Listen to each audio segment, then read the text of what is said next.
Haleluya, saudara, shalom, selamat pagi. Puji Tuhan, hari ini kita dapat bertemu kembali di Ark of Worship Morning Devotion. Nah, kali ini kita akan melanjutkan apa yang kita sudah renungkan bersama-sama di dalam Keluaran pasal 31. Hari ini kita akan tiba di bagian yang terakhir dari pasal ini. Saya berdoa ini akan memberkati kita sebagai bagian penutup di pasal 31. Nanti saudara Adi akan menolong kita membacakan ayat yang ke-18 saja. Tapi sebelumnya mari kita berdoa. Tuhan, kami bersyukur, terima kasih untuk pagi hari ini. Kami menyerahkan hari ini ke dalam tangan anugerah Tuhan. Kami ingin mengawali hari bersama dengan Tuhan dan firman Tuhan. Kiranya Tuhan tolong kami, Tuhan berkati kami, Tuhan sertai kami. Di dalam nama Tuhan Yesus Kristus. Amin. Puji Tuhan, silakan Adi. Keluaran 31 ayat 18. Keluaran 31 ayat 18. Dan Tuhan memberikan kepada Musa, setelah ia selesai berbicara dengan dia di Gunung Sinai, kedua loh hukum Allah, loh batu, yang ditulisi oleh jari Allah. Amin. Saudara, setelah semua firman disampaikan, saudara mau tahu berapa lama pesan firman Tuhan ini disampaikan, saudara? Pesan firman Tuhan dari sejak Tuhan memberikan gambaran tentang membuat tabut perjanjian, kemah pertemuan, lalu berapa tongkat-tongkatnya, berapa lebarnya, berapa panjangnya, dan apa saja yang harus dibuat berkenaan dengan perkakas-perkakas yang mengisi kemah pertemuan. Apa saja, berapa ukurannya, apa bahannya. Saudara tahu berapa lama itu disampaikan oleh Tuhan kepada Musa. Saudara, semua itu berlangsung kurang lebih 40 hari, 40 malam, saudara. 40 hari, 40 malam. Pesan ini disampaikan oleh Tuhan kepada Musa. Dan Musa menangkap dengan detail apa saja yang diperintahkan Tuhan kepada dia. Saudara, dengan apa yang digambarkan, kita mengerti bahwa Musa ini adalah seorang yang jenius, saudara. Seorang yang punya intelijensia yang sangat baik. Kenapa dikatakan punya intelijensia yang sangat baik? Ya, karena dia mampu mengingat apa saja yang disampaikan oleh Tuhan kepadanya. Bahkan mampu mengingat semua ukuran-ukuran, bahan-bahan dengan sangat detail, saudara. Ini menunjukkan bahwa hamba Tuhan itu, seorang Musa, bukan orang kaleng-kaleng, saudara. Bukan orang yang kemampuannya biasa-biasa.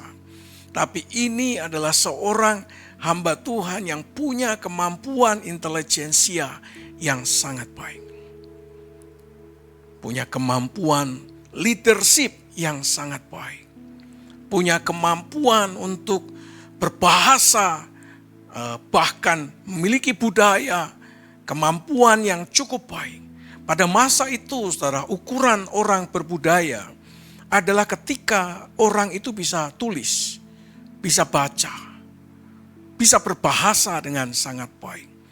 Oleh karena itu, kalau saudara nonton kerajaan, film-film kerajaan, khususnya China, kenapa kok ada penerimaan mahasiswa atau pelajar yang akan bekerja di istana? Tapi ujiannya adalah menulis puisi. Ujiannya adalah menulis huruf yang bagus. Ujiannya adalah memahami filsafat-filsafat yang tinggi pada masa itu. Karena yang dicari adalah orang-orang yang bukan memiliki kekuatan fisik yang kuat. Tetapi yang dicari adalah orang-orang yang memiliki kemampuan intelijensia yang baik, yang dapat mengurus istana dan rakyat yang sangat banyak. Oleh karena itulah yang dicari bukan orang yang berotot, Tapi orang yang dicari adalah orang yang punya kemampuan berpikir yang sangat baik. Nah, oleh karena itu kita dapati hal itu pada diri Musa. Dan Musa adalah orang yang memiliki kategori seperti ini. Dia bukan orang kaleng-kaleng. Dia bisa membaca, dia bisa menulis, dia memiliki keterampilan memimpin yang baik. Karena background dia sebagai anak angkat dari putri Firaun, yang belajar pemerintahan, yang belajar kepemimpinan, yang belajar konstruksi, arsitektur, dan sebagainya. Bahkan menulis dengan bahasa dan tulisan yang sangat baik, yang memang pada masa itu menjadi ukuran bagi mereka yang duduk di pemerintahan.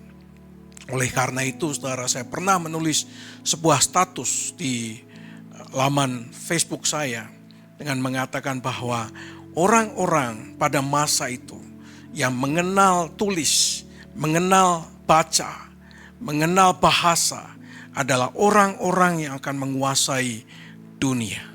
Orang-orang yang akan menguasai kerajaan.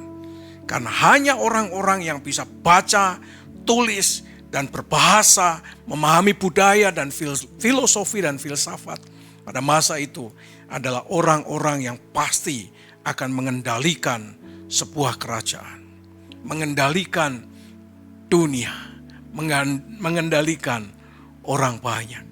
Saudara, dan itu ada pada diri Musa. Oleh karena itu Tuhan tidak salah pilih ketika dia memilih Musa untuk menjadi pemimpin bangsa Israel. Memilih Musa untuk memimpin umat yang begitu banyak keluar dari Mesir menuju ke tanah Kanaan. Saudara, hamba-hamba Tuhan itu perlu belajar, saudara. Hamba-hamba Tuhan, orang-orang yang melayani harus belajar dengan sebaik-baiknya, saudara. Dia harus belajar tentang firman Tuhan. Dia harus belajar tentang konteksnya, budayanya.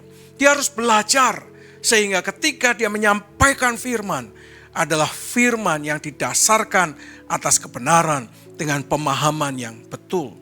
Bukan asal comot lalu disampaikan dalam bentuk alegoris yang kadang-kadang bahkan tidak ada dasarnya. Mereka hanya mengatakan Roh Kudus bicara, tapi tidak pernah mau belajar. Roh Kudus bicara, tapi tidak pernah mau menggali firman Tuhan. Roh Kudus bicara. Dia lupa bahwa orang-orang seperti Paulus yang dipenuhi dengan roh adalah orang-orang yang belajar. Musa adalah orang-orang yang belajar. Orang-orang yang memang diberi kemampuan karena punya basic keahlian, kepandaian yang secara khusus. Saya merasa aneh kalau hari-hari ini kelompok-kelompok seperti hamba-hamba Tuhan itu gampangan, saudara. Sembarangan, sehingga tidak punya kemampuan intelektual yang baik.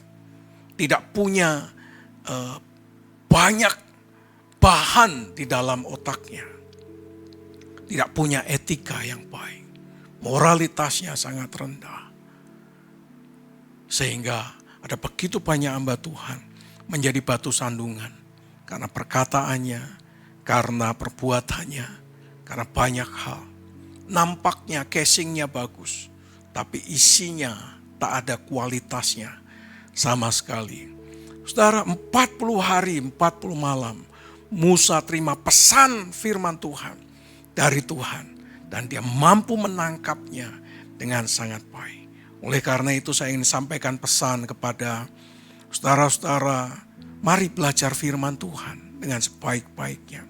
Hamba-hamba Tuhan yang mengikuti AMD, yuk belajar, saudara. Jangan jadi hamba Tuhan yang kaleng-kaleng. Tapi jadilah hamba Tuhan yang memang punya kualitas. Baik secara kognitif maupun manusia batiniah kita. Maupun kualitas spiritual yang sangat baik dalam kehidupan kita. Amin, saudara. Jadilah orang Kristen yang berkualitas. Teman saya menulis di statusnya ketika dia di wisuda. Dia cerita dengan saya bahwa ujiannya sangat cepat. Dan dia menjadi lulusan terbaik di angkatannya, saudara. Lalu dia menulis di laman Facebooknya, lulus berkualitas. Luar biasa. Lulus berkualitas. Karena memang dia memiliki kemampuan yang di atas rata-rata. Seorang Kristen yang berkualitas di hadapan Tuhan. Amin, saudara. Yang kedua yang kita bisa belajar dari Musa ini adalah Musa menerima hukum Allah. Saudara, di awal-awal hukum Tuhan itu ditulis di atas 2 loh batu. Dan yang menulis hukum Tuhan itu bukan Musa.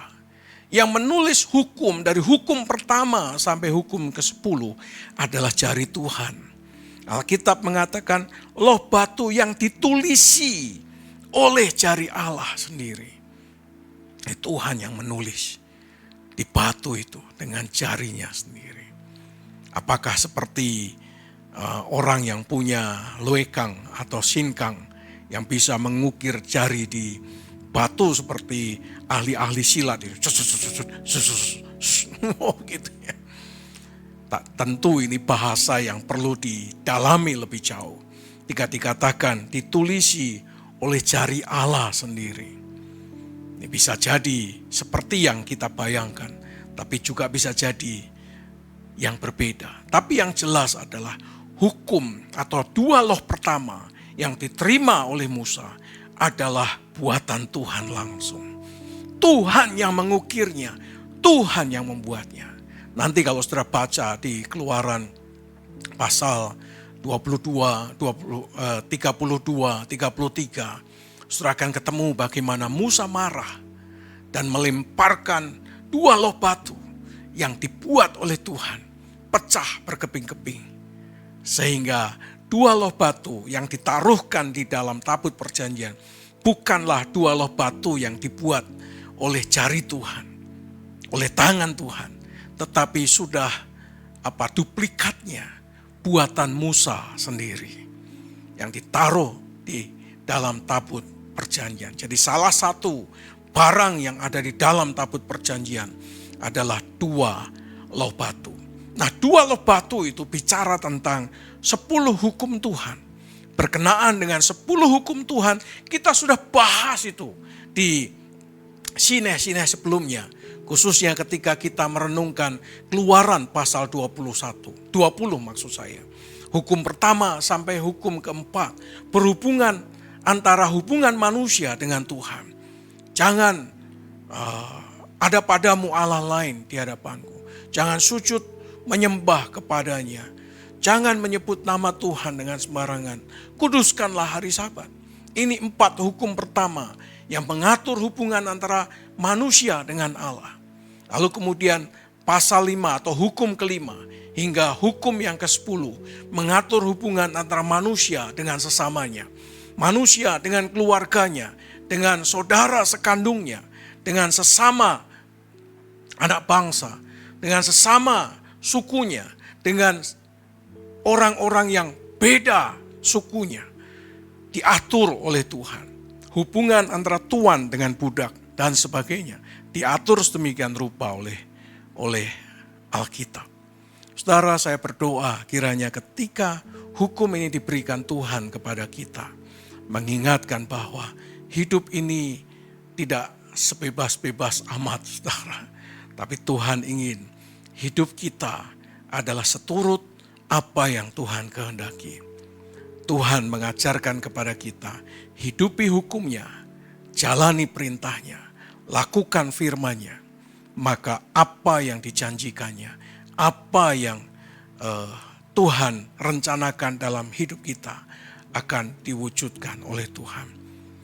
Cintai hukumnya, saudara, jangan tolak hukumnya.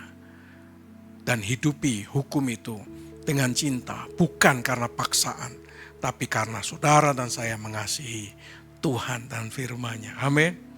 Amin. Saya berdoa ketika kita menjalani firman Tuhan, hidup kita akan berbahagia. Amin. Saudara rindu berbahagia? Amin. Cintai firman Tuhan, jalani dan nikmati anugerahnya. Tutup Alkitab saudara, mari kita berdoa. Tuhan, kami mengucap syukur untuk pagi hari ini. Kami menyerahkan hidup kami, perjalanan kami sepanjang hari ini dalam tangan anugerah Tuhan. Kiranya berkat Tuhan melimpah dalam kehidupan kami. Kami serahkan rumah tangga kami, pekerjaan kami, masa depan anak-anak kami dalam anugerah Tuhan yang sempurna. Kami ingin memberkati Tante Silvi, memberkati Pak Andreas, Pak Petrus yang ada di Pineng, memberkati Pak Sunarto. Kami berdoa ya Tuhan untuk keluarga Pak Nikoraga, diberikan penghiburan, diberikan kekuatan. Semua upacara yang dilaksanakan hari ini disertai oleh Tuhan. Terima kasih Bapa, kami percaya ada jejak-jejak iman, ada hal baik yang ditaburkan oleh Pak Nikoraga sepanjang hidupnya, yang tentu menjadi berkat bagi banyak orang. Terima kasih Bapa, kami bersyukur untuk pagi hari ini. Di dalam nama Tuhan Yesus Kristus. Kiranya damai sejahtera dari Allah Bapa, cinta kasih sayang daripada Tuhan Yesus Kristus, persekutuan pertolongan pimpinan dan kuasa Roh Kudus menyertai saudara sekalian dari sekarang sampai selama-lamanya. Di dalam nama Tuhan Yesus Kristus. Amin. Puji Tuhan, saudara, saya berdoa hari ini menjadi hari yang diberkati Tuhan. Hari yang kiranya hidup kita ada dalam pemeliharaan dan penyertaan Tuhan yang sempurna. Amin. Amin. Selamat menikmati hari ini. Selamat bekerja, selamat beraktivitas, selamat menerima berkat dan anugerah Tuhan. You are blessed.